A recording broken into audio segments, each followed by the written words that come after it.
Lauren, a draw here this afternoon. What a shift that is from your girls to get a point. Yeah, that was a game we asked at the start to leave everything out on the pitch, just like we did in the second half last week, and they did. I think every player has played a huge part in the 95 minutes of this game today, and they've put a shift in even when we haven't had the ball, bodies on the line, and that's what we've asked for, and they've done it today. Came from behind twice as well. Great character. Yeah, and we've had a bit of a lesson in that a few times now, and what I'm pleased about is that we're coming away with something after having resilience like that, putting bodies on the line, getting goals, and then coming away with nothing often. Today we get to go home with a point, which we're really pleased about.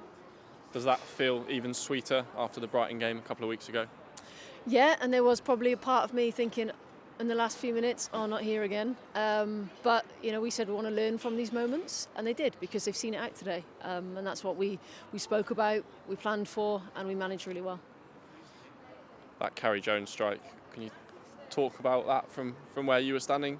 Feels like you probably had a great view. I did have a good view, yeah. And you know that when Carrie picks it up, sets herself, has a little look up and had the time to do that, it's only going one place. She's clinical in those areas. She's done it here. She's done it across her career. So I thought, yeah, we've got a good chance here. And then, it's a screamer. It took resilient, brave and at times brilliant defending down the other end, but you managed to keep Villa out in those closing minutes. Yeah, and I think, we have to really mention the players that were on the pitch doing it. Nyes had an injury and come back from it really quickly and then pulled 90 minutes out the bag. Brooks stepped in after a long time away, stepped into a second half, and just as if it was yesterday. So, those two, and then obviously our captain Meg, moving between there and midfield and just putting a shift in. So I think between them, between the sticks and also Shay, I think they've worked really hard to put their bodies there and pull it out today.